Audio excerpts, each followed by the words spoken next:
Welcome to ISQ Podcast. Assalamualaikum warahmatullahi wabarakatuh. Selamat datang kembali di ISQ Podcast, podcastnya Asifa Kolbu. Baik, hari ini saya sedang berada di Pare Kediri, di kampung Inggris, di lembaga DEC FN. Dan hari ini kita bersama narasumber kita yang luar biasa, Mr. Umar. Ya. Gimana, Mr.? Alhamdulillah. Alhamdulillah. Luar biasa. Luar biasa. So should I speak English or Indonesia? Indonesia. Oh, Indonesia, oke. Supaya yang lainnya paham, karena nggak Siap. semuanya belum bisa bahasa Inggris, termasuk saya. Oke, hari ini kita akan membahas sebenarnya simple aja, ngomongin kampung Inggris gitu. Nah, oke, mungkin sebelumnya Mister perkenalkan diri Mister dulu. Baik, terima kasih Ustaz. Assalamualaikum warahmatullahi wabarakatuh. Perkenalkan, nama saya Abdullah Umar. Biasa dipanggil di sini anak-anak Umar ya, Mr. Umar.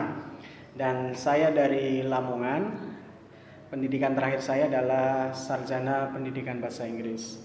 Dan saya di sini khususnya di DEC itu kurang lebih hampir 7 tahunan. 7 tahun lama 7 juga tahun, ya. Dan saya sudah berkeluarga, masih istri satu ya. Ada niat nambah? Tidak ada. Anak baru satu. Iya. Kemudian aktivitas sehari-hari saya ya masih di sini di DEC, kemudian juga di Debit ya, di Debit. Mungkin itu. Masya Allah, ya luar biasa ya. Oke, sekarang Mister, kita akan ngobrol-ngobrol seputar kampung Inggris. Kemarin waktu saya sampai di sini tuh banyak yang komen gitu ya. Kampung Inggris tuh apakah semua warganya berbahasa Inggris atau seperti apa? Kenapa bisa dinamakan kampung Inggris? Baik, sebenarnya tidak semua orang yang ada di kampung Inggris itu bisa berbicara bahasa Inggris. Meskipun penduduk asli di sini, mereka hanya sebagian kecil yang bisa berbicara bahasa Inggris. Karena kebanyakan dari mereka kebiasaannya atau aktivitasnya adalah bertani, jadi mungkin tidak relevan juga kalau berbicara bahasa Inggris setiap hari ya. Tapi ada sebagian kecil ya, mereka berbicara bahasa Inggris karena satu, tempatnya dijadikan sebagai kursusan, disewa, atau mungkin mereka membuat lembaga sendiri, atau sebagian mereka menjadi seorang penjual. Kemudian untuk menarik perhatian dari para siswa, mereka belajar bahasa Inggris meskipun secara autodidak. Harapannya dan tujuannya adalah agar anak-anak yang datang ke Pare merasa tertarik dan ternyata punya kesan yang bagus bahwa masyarakat di sini bisa berbicara bahasa Inggris. Dan kenapa tempat ini disebut dengan kampung Inggris? Karena yang pertama, di Pare itu ada hampir 400 lembaga kursus ya. Ada bahasa Inggris, kemudian ada bahasa Arab, bahasa Jepang, dan bahasa Jerman, beberapa bahasa. Dulu pertama kali itu mungkin pencetusnya adalah Mr. Cullen ya. Mr. Cullen itu pertama kali orang atau guru yang mendirikan atau founder kenapa disebut dengan kampung Inggris. Kemudian lama kelamaan semakin banyaknya kursuskan dan semakin banyaknya peserta dari Sabang sampai Merauke datang ke Pare, sehingga mereka belajar secara aktif, belajar bahasa Inggris, kemudian hampir setiap waktu menggunakan bahasa Inggris, sehingga disebut dengan kampung Inggris. Itu. Berarti dari tahun berapa, Mister, kampung Inggris itu? Kampung Inggris tepatnya saya kurang tahu ya. Tetapi yang pertama kali itu BEC sekarang mungkin sekitar 34 tahun. 34 tahun. Karena saya juga salah satu lulusan dari BEC ya, pertama kali. BEC adalah salah satu lembaga yang pertama kali founder ada Kampung Inggris. Pertama kali kursusan yang didirikan di Kampung Inggris. Dan sekarang sudah mungkin 30 tahunan lebih. Ya kalau kita hitung mungkin sekitar 34 atau 35 tahun. Awalnya banyaknya lembaga itu apa, Mister? Apa mungkin karena kan dulu kan cuma satu nih ya. Kenapa orang minat bikin lembaga di Pare gitu? Oke, pertama yang tadi saya sampaikan ada yang namanya BEC ya, atau salah satu kursusan pertama kali. Kemudian Pak Kalen itu punya murid ada berapa puluh. Kemudian mereka merasa tertarik bahwa ingin mengembangkan bahasa Inggris yang mereka punya, bahasa Inggris yang mereka miliki, skill yang mereka punya. Akhirnya mendirikan lembaga yang berikutnya. Murid yang lain juga begitu, mendirikan yang lain berikutnya, mendirikan lagi sehingga menjadi banyak. Muridnya yang kursusan B mendirikan lagi, murid yang C mendirikan lagi, sehingga sekarang itu kurang lebih ya 400-an lebih. Dan hampir semua atau mungkin sebagian adalah murid dari Minister Kalen, yaitu pertama orang yang mendirikan Kampung Inggris. Luar biasa ya. Jadi istilahnya kayak ada nasab keilmuannya gitu ya. Betul. Jadi ya memang murid-muridnya yang mendirikan di Pare ini ya. Ya, jadi mereka yang memang belajar di Pare, kemudian ingin mengembangkan juga potensinya, ingin mengembangkan skillnya sehingga mendirikan lembaga juga.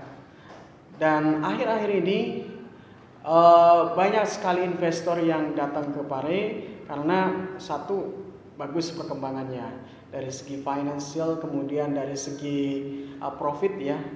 Karena Kampung Inggris salah satu destinasi juga di Kediri dan salah satu tempat wisata, ya wisata pendidikan, sehingga banyak calon peserta dari Sabang sampai Merauke datang ke sini. Dan kita sudah sama-sama melihat bahwa sekarang penataan lebih tertata, lebih bagus, lebih menarik. Kemudian kafe-kafe juga sudah banyak, tempat belanja, kemudian tempat-tempat yang sekiranya spot-spot untuk belajar juga asik gitu. Ya, luar biasa ya. Jadi Kampung Inggris itu bukan berarti semua warganya berbahasa Inggris, tapi memang banyaknya lembaga bahasa Inggris yang didirikan di Kampung Pare ini ya. Oke, Mister, mungkin kan banyak ya di seluruh Indonesia tuh banyak tempat kursus sebenarnya. Tapi apa sih yang menjadi kelebihan di Pare gitu di Kampung Inggris itu apa? Oke, terima kasih. Ini pertanyaan yang bagus. Kenapa ya Pare itu banyak jadikan destinasi? Bahkan seluruh Indonesia ya ke situ ya. Indonesia. Pertama, metode kita itu sangat sederhana. Jadi kita belajar itu bisa di mana saja. Kalau kita mengacu atau kalaupun kita melihat pembelajaran yang ada di luar Pare ya, mungkin di sekolah atau lembaga di luar Pare, mereka belajar dengan secara formal. Artinya harus ada bangku, harus ada meja, harus ada peralatan-peralatan misalkan proyektor dan sebagainya. Fasilitas lengkap lah ya. Lengkap. Sedangkan di Pare itu dengan metode yang sederhana. Jadi kita belajar di bawah pohon, it's okay. Kita belajar di kelas pun it's okay. Kita belajar di lapangan juga nggak masalah. Tetapi dengan konteks tujuan materi yang kita sampaikan mampu diserap oleh siswa. Yang berikutnya, kenapa Pare banyak didatangi oleh calon peserta atau calon siswa belajar bahasa Inggris? Karena Pare itu tempat yang asik, yang menyenangkan, dan suasananya masih suasana pedesaan ya. Banyak siswa yang datang ke kursusan dengan menggunakan sepeda ontel, masih menggunakan sepeda motor, masih berjalan kaki. Jadi aktivitas tradisional itu masih kita pertahankan. Dan harga makanan, kemudian biaya pembelajaran, tempat tinggal itu masih sangat terjangkau. Ya, benar. Masih sangat murah daripada tempat yang lain. Karena kita pikirkan kalau seandainya harganya terlalu tinggi juga mungkin kurang menarik. Itu mungkin bisa. Oke, luar biasa ya. Tadi mungkin bedanya dari metode pembelajaran mungkin ya. Pembelajaran. Bagaimana cara mengajar yang lebih enak, lebih santai dan lebih diterima sama kita gitu. Mungkin kan kebanyakan kita juga pengen belajar tuh nggak terlalu serius-serius banget gitu kan. Pengen di tempat yang santai atau yang rileks gitu. Oke, Mister, menurut Mister ya kan tadi kita bahas tentang metode pembelajaran. Kalau orang ingin belajar bahasa Inggris itu metode yang seperti apa sih yang sekiranya orang itu bisa cepat memahami materi pembelajaran? Oke, jadi metode yang digunakan harus sederhana yang biasa mereka temukan dalam kehidupan sehari-hari. Contohnya, kita mau belajar bahasa Inggris tentang mendeskripsikan buah ya. Nah, kita mencoba untuk mengambil buah-buah yang ada, mempersiapkan buah-buah yang ada, kemudian kita mencoba untuk mempraktekkan langsung. Ini adalah buah, jadi buah itu kira-kira di dalamnya ada apa? Ada dagingnya, daging buah bahasa Inggrisnya apa? Kulit buah bahasa Inggrisnya apa?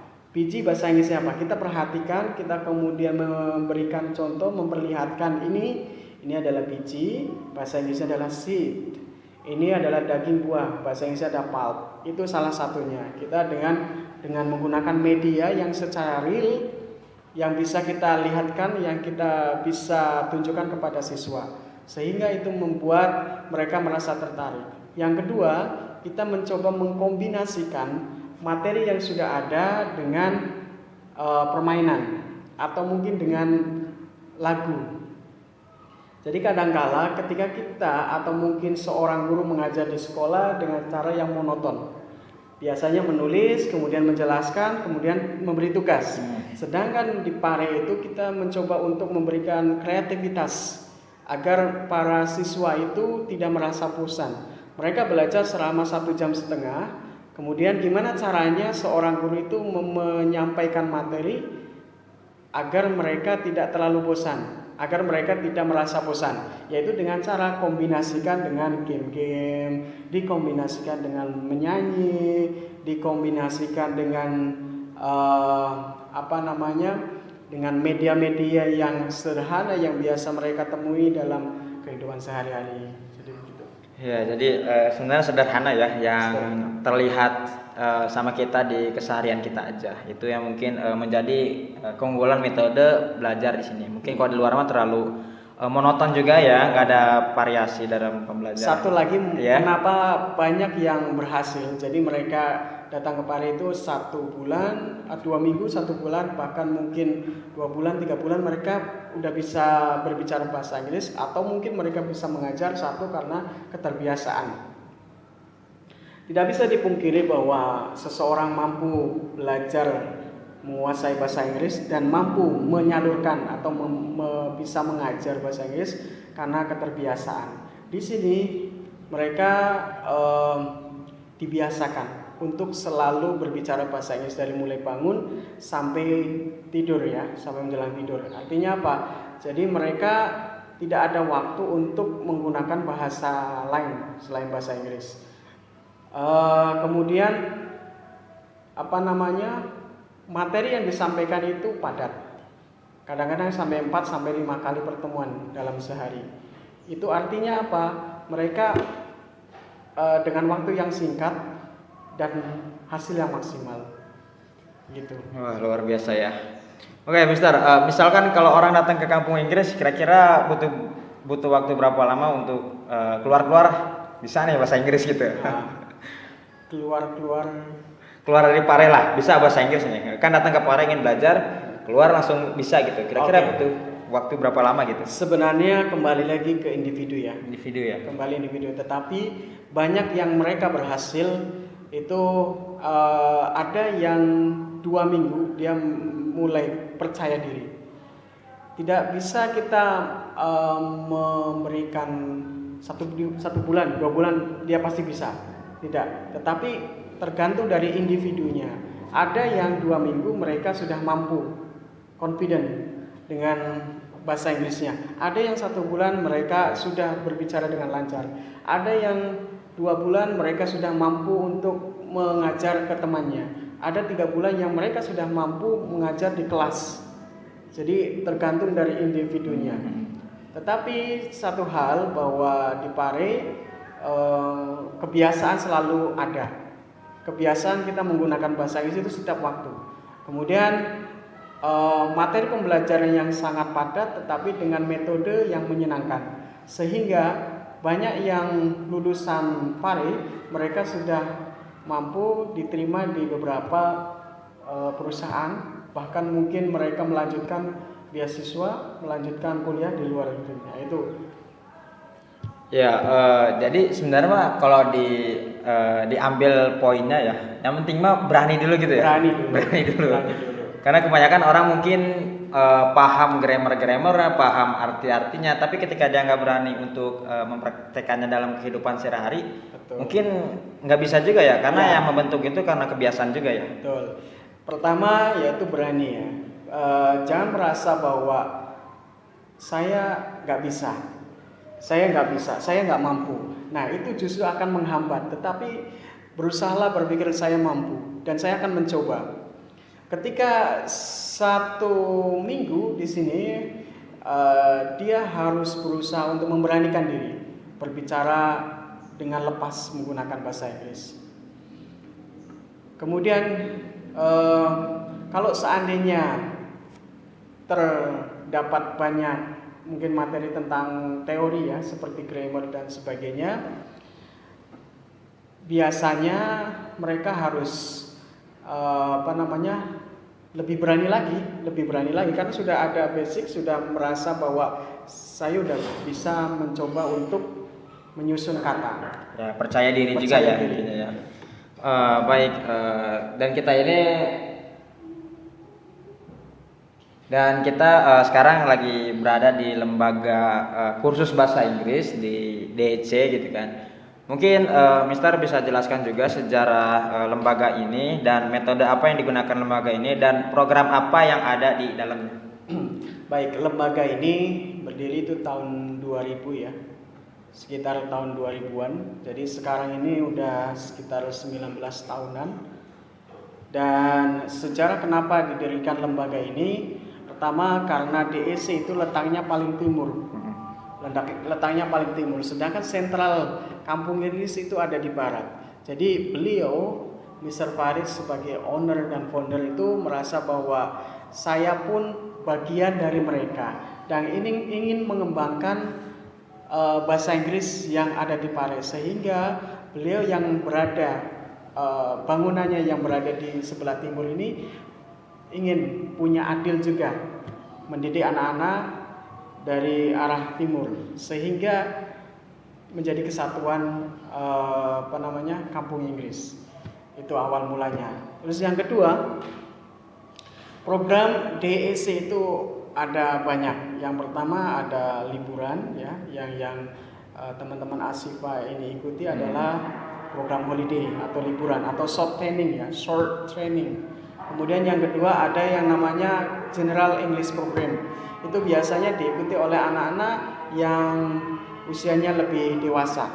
Misalkan lulus SMP atau SMP atau SMA atau mungkin setelah kuliah yang memang mereka punya waktu belum bekerja kemudian datang ke sini karena durasi waktu belajarnya antara 3 bulan sampai 6 bulan. Jadi lebih lama. Kemudian ada program satu lagi ada namanya ISPRO. ISPRO itu adalah program kemandirian. Jadi teman-teman yang memang setelah SMA mereka masih bingung mau beraktivitas apa, maka mereka akan lebih mudah untuk mengikuti kelas ESPRO atau ISPRO program. Karena di kelas ESPRO itu akan dididik dari mulai nol, kemudian dia dibimbing dari mulai bahasa Inggrisnya, karakternya, psikologinya, kemudian ada juga sempoa, kemudian bagaimana cara manage kursus, manage mengajar dan sebagainya, itu ada di Expo. Sedangkan model pembelajaran kita itu berbasis religius ya.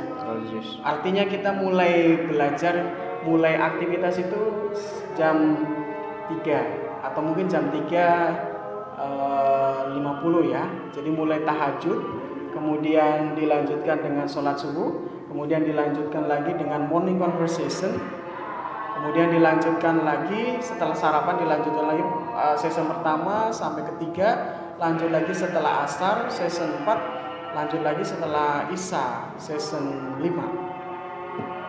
Jadi mungkin sehari ada 6 kali pertemuan. Metode pembelajaran di sini tadi di awal sudah saya sampaikan bahwa di sini menggunakan metode ala kampung Inggris. Ala kampung Inggris yaitu metode pembelajaran di semua tempat kita bisa gunakan dengan menggunakan media-media yang real, media-media yang sering kita jumpai, yang sering kita temui dalam kehidupan sehari-hari. Oke, nah itu terkait lembaga ini ya. Dan untuk mungkin banyak yang nanya Mister terkait biayanya gimana sih? Murah nggak sih gitu? Oke, biaya untuk di DEC sangat terjangkau. Karena dibandingkan tempat yang lain masih lebih murah di sini. Kenapa? Karena di sini adalah bangunannya udah milik sendiri. Sebagian atau beberapa lembaga di luar sana itu masih menyewa. Otomatis kosnya itu lebih mahal, lebih tinggi daripada di sini. Dan kisarannya ya mungkin Ustadz sudah tahu sendiri ya, seperti itu. Kisarannya antara kalau seandainya dia full all in, misalkan ada belajar, kemudian ada camp, kemudian makan 3 kali sehari, ada laundry, kemudian ada lagi mungkin food beverage, terus ada mungkin olahraga. Nah itu mungkin sekitar ya, karena saya kurang tahu pasti, mungkin sekitar 1 jutaan ke atas. 1 jutaan ke atas, wow itu murah banget ya. Murah banget. Dan itu untuk berapa lama 1 jutaan itu? 2 mingguan ya. 2 mingguan. Berarti kalau yang lebih itu tinggal nambahin aja gitu. Nambahin aja. Tergantung mau fasilitasnya seperti apa. Apakah mau menggunakan outbound atau mungkin mengunjungi tempat wisata, atau mungkin hanya belajar saja plus asrama, tergantung dari permintaannya. Luar biasa, itu termasuk murah banget sih menurut saya. Terjangkau lah. Jadi buat teman-teman yang mau belajar bahasa Inggris dan ke kampung Inggris boleh mampir ke lembaga DC. Nanti ketemu Mr. Umar, insya Allah bakal dibimbing. Siap. Oke, kita kembali lagi Mr. ke terkait bahasa Inggris. Apa sih kunci untuk orang yang ingin belajar bahasa Inggris supaya biar bisa bahasa Inggris? Dan apa yang bisa membuat terkadang ya orang tuh kalau ingin belajar bahasa Inggris pertama udah males ya gitu kan, takut nggak bisa gitu kan. Jadi banyak yang mindsetnya seperti itu. Jadi apa Ustadz menurut Mister nih? Pertama ya, harus ada kemauan dulu. Kemauan ya. Ada kemauan, kemudian harus ada niat. Ya, itu dulu. Setelah itu baru ketika masuk ke kelas harus punya sikap bahwa saya berani tampil, saya berani salah dulu, karena sebelum benar pasti ada salahnya dulu ya. Jadi harus berani itu dulu. Ketika sudah mulai belajar, harus punya sikap bahwa saya mampu, saya bisa, dan saya berani untuk benar gitu. Setelah itu baru mengikuti pembelajaran, dan yang saya tahu dan kami tahu bahwa metode pembelajaran di sini sangat menyenangkan, sangat menarik, dan para pengajar pun tidak ada yang kejam ya, tidak ada yang galak, mungkin tidak ada yang apa namanya, terlalu keras dan sebagainya. Di sini mereka para pengajar yang memang sudah di training, sudah dilatih bagaimana cara menghadapi siswa-siswa dari mulai SD, SMP, SMA, maintainnya seperti apa. Dan jadi mereka sangat punya banyak pengalaman. Jadi ketika sudah masuk ke kelas, maka situasi dan sikap itu berbeda. Pasti merasa bahwa oh ternyata gurunya seperti ini, bahwa gurunya ternyata asik ya, gurunya ternyata menyenangkan, dan gurunya juga gaul gitu ya. Jadi mindset itu akan selalu datang ketika sudah ada di kelas. Pertamanya mungkin mereka berpikir bahwa bahasa Inggris menyeramkan, saya nggak bakal bisa ini, saya takut nanti kalau salah. Ya itu pertama, bahwa niatkan dulu, niat, kemudian harus punya keberanian, kemampuan. Setelah datang nanti berbeda lagi. Nah, jadi teman-teman, intinya kalau kita mau belajar bahasa Inggris, kita niat dulu ya, niat. Nah, mungkin banyak orang yang belum niat itu masih beranggapan seberapa pentingkah bahasa Inggris. Nah, menurut Mister, seberapa pentingkah bahasa Inggris? Oke, di era modern ini ya, di era 4.0, bahasa Inggris sangatlah penting. Jadi kalau kita mengacu untuk go internasional, kita harus bisa bahasa Inggris. Karena bahasa Inggris adalah bahasa internasional, bahasa yang digunakan oleh hampir semua negara. Jadi kita kalau pengen go internasional, pengen jadi orang internasional, maksudnya pemikirannya ya, pemikiran internasional, kita harus menguasai bahasa Inggris. Sekarang atau mungkin beberapa tahun ke belakang, kalau kita mau bekerja atau mungkin kalau kita mau mencari beasiswa, salah satu syarat yang utama adalah bahasa Inggris. Kita mau bekerja di perusahaan besar, harus bisa bahasa Inggris. Kita mau dapat beasiswa, harus bisa bahasa Inggris. Kita mau pergi ke luar negeri, harus bisa bahasa Inggris.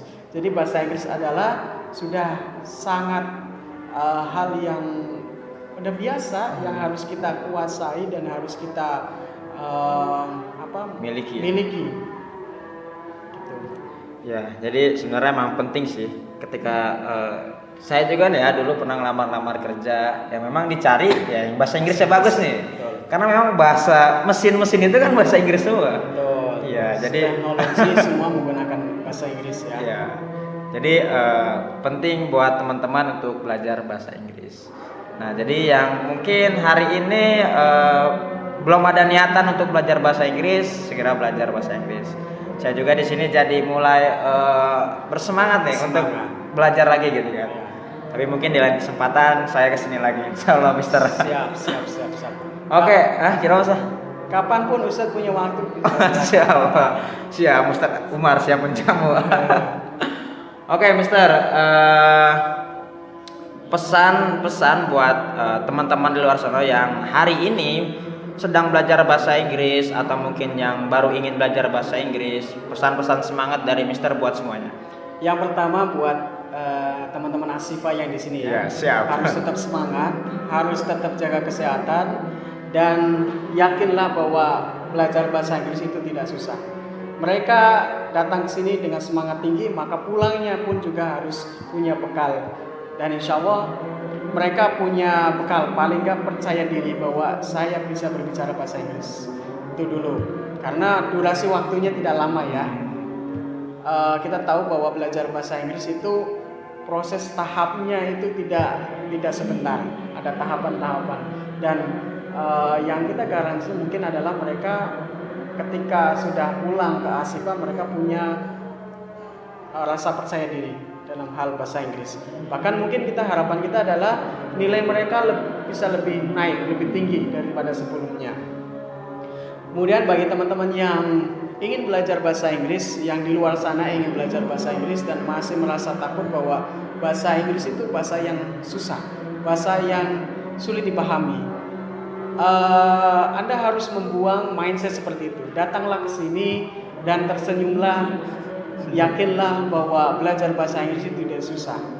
Ya, selain dari berpikir tentang ekonominya ya, finance-nya itu, Anda harus punya kemauan dulu, dan yakinlah bahwa belajar bahasa Inggris tidak susah.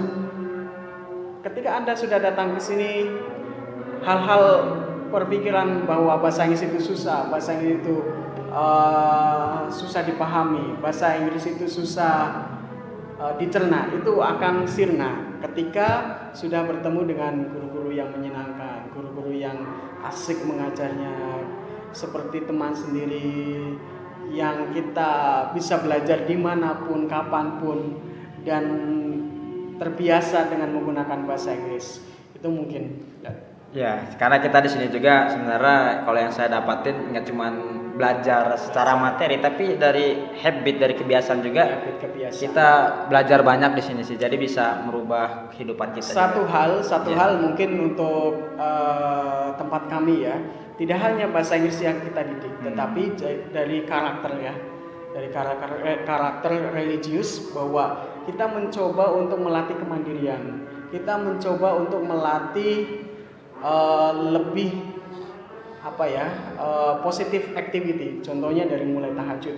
Jadi mungkin banyak anak-anak, banyak teman-teman yang di luar sana itu jarang tahajud, jarang duha. Tetapi dengan datang ke sini, kita mencoba untuk menularkan energi positif yang kita punya, yang biasa kita lakukan, kemudian kita tularkan kepada mereka. Sehingga mereka setelah datang ke sini, mudah-mudahan harapan kami bahwa mereka bisa menularkan atau mungkin masih berkelanjutan hal-hal positifnya, seperti dengan sholat tahajudnya, membaca Al-Qur'annya, sholat duhanya, insya Allah. Oke, Mister nih, kita hampir ke sesi terakhir nih. Harapan Mister untuk Kampung Inggris ke depannya? Harapan saya untuk Kampung Inggris yang pertama adalah semakin berkembang. Dan juga untuk lebih maju lagi, karena kita tahu beberapa bulan atau mungkin tahun belakangan ini Kampung Inggris terkena pandemi. Jadi peserta itu sangat berkurang sekali. Dari setiap lembaga itu mungkin hanya beberapa orang, karena kita merasa para peserta masih merasa takut untuk datang ke Kampung Inggris. Tapi ke depan harapan kita kembali seperti Kampung Inggris yang sebelum-sebelumnya, ramai dengan datangi para peserta, calon peserta dari Sabang, Merauke, bahkan dari luar negeri datang ke sini. Bahkan ketika bulan-bulan puasa itu ramai sekali, hampir mirip kayak pasar, dan harapan kami pengen seperti itu. Kemudian juga penataan, kebersihan, kemudian pedagang-pedagang juga semakin rapi lagi. Gitu ya, kita doakan mudah-mudahan harapan dari Mister semua terwujud ya. Amin. Ya, amin. Oke, closing mungkin kata-kata mutiara dalam bahasa Inggris dan artinya untuk teman-teman semua yang mendengarkan.